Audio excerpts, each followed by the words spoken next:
जो reaction of metals है उसमें हम देख रहे थे, तो कुछ जो इम्पोर्टेंट टॉपिक्स है वो देख रहे हैं। तो इसमें देखो कि did you know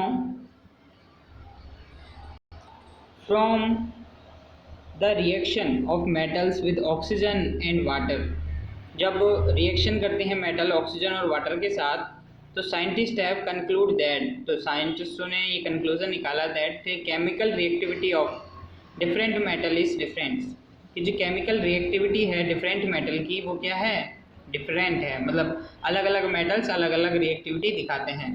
further more by studying the reaction of metals with chlorine and acid, और जब हम रिएक्शन ऑफ मेटल्स करते हैं जब क्लोरीन और एसिड के साथ, तो then they have evolve table of metals, तो एक टेबल आती है ना, metals in the decreasing order of the chemical activity, तो उनके जो केमिकल एक्टिविटी की डिक्रीज होते हुए एक सीरीज बनाई उन्होंने जब क्लोरीन और एसिड के साथ जब रिएक्ट करवाया।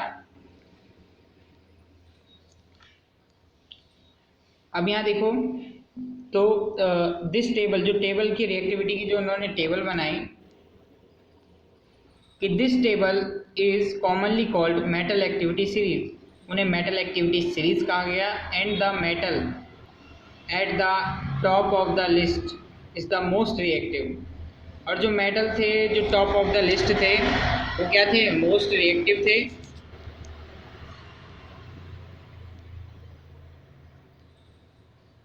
मोस्ट रिएक्टिव थे। एंड द मेटल, है ना, जो ऊपर टॉप पे थे वो तो मोस्ट रिएक्टिव थे, और जो बॉटम में थे वो लीस्ट रिएक्टिव थे, मतलब कम रिएक्टिव थे। ठीक है। और फिर मेटल एक्टिविटी जो सीरीज थी जो इस तरीके से उन्होंने दी, तो metals of the activity series में यहाँ देखिए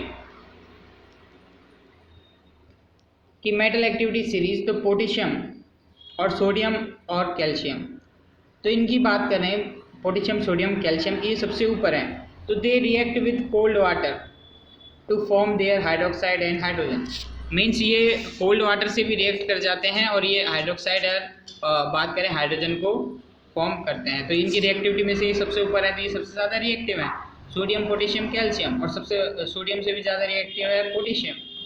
अब बात करें मैग्नीशियम एल्युमिनियम और जिंक की, तो react slowly with steam on heating to form their oxide and hydrogen gas, ये स्टीम से क्या करते हैं, धीमे रिएक्ट करते हैं magnesium aluminium zinc on heating, जब इनको गर्म करते हैं स्टीम में तो फॉर्म देयर ऑक्साइड और हाइड्रोजन गैस का ये फॉर्मेशन करते हैं।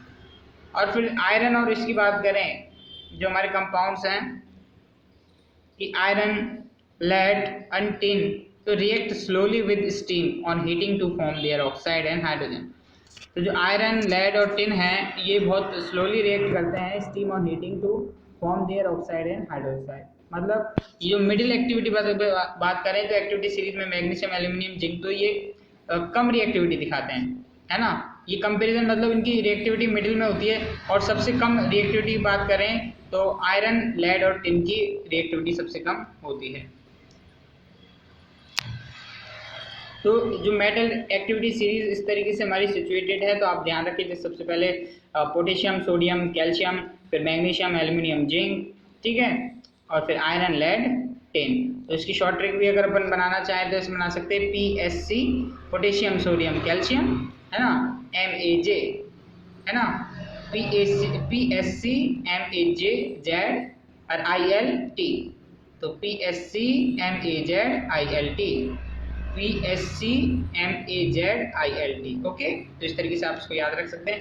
अब बात करें hydrogen is a non matter, hydrogen क्या है, एक नॉन मैटर है। अब हम एक्टिविटी सीरीज में और नीचे बात करें जैसे फिर और उसके बाद और एक्टिविटी सीरीज आती है जैसे कि कॉपर, है ना, तो copper silver and mercury gold, तो ये एक्टिविटी सीरीज में सबसे नीचे है, ठीक है। तो ये do not react with the steam और हीटिंग, तो ये तो किसी से रिएक्ट करते ही नहीं है, ठीक है। तो PSC पोटेशियम सोडियम और कैल्शियम, है ना, और MAZ मैग्नीशियम एल्युमिनियम और जिंक, है ना। फिर उसके बाद आता है ILT आयरन, ठीक है, लेड और टिन, और फिर उसके बाद CSMG कॉपर सिल्वर मर्करी और कोल्ड। ठीक है, तो ये do not react with activity series में सबसे नीचे है, तो ये सबसे कम रिएक्टिव होते हैं। फिर इसके बाद आता है हमारा, बात करें इस लिस्ट के बारे में और कंक्लूजन निकालते हैं कि in the list of metal activity series में तो non metals hydrogen is included. उसमें नॉन मेटल्स है उसको हाइड्रोजन उसको नॉन मेटल्स में इंक्लूड किया गया है हाइड्रोजन को। The reason for which you learn in higher classes, और जो रीज़न है आप हायर क्लासेस में पढ़ोगे, तो द मेटल अबव हाइड्रोजन, जो मेटल है ना हाइड्रोजन से ऊपर है, displace hydrogen water as well as dilute mineral acid. अब मीन्स इस चीज़ को समझो कि जो मेटल्स होते हैं ऊपर वाले जो मेटल्स हैं है ना, द मेटल्स अबव, तो hydrogen displace hydrogen from the water as well as dilute mineral acid.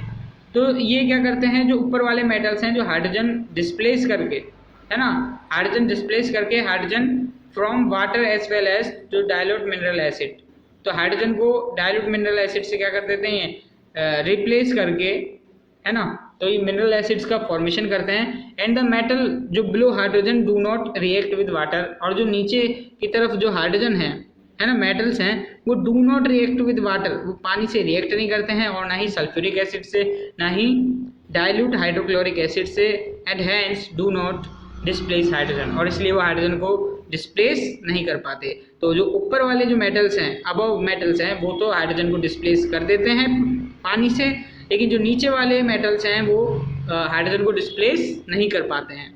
ठीक है।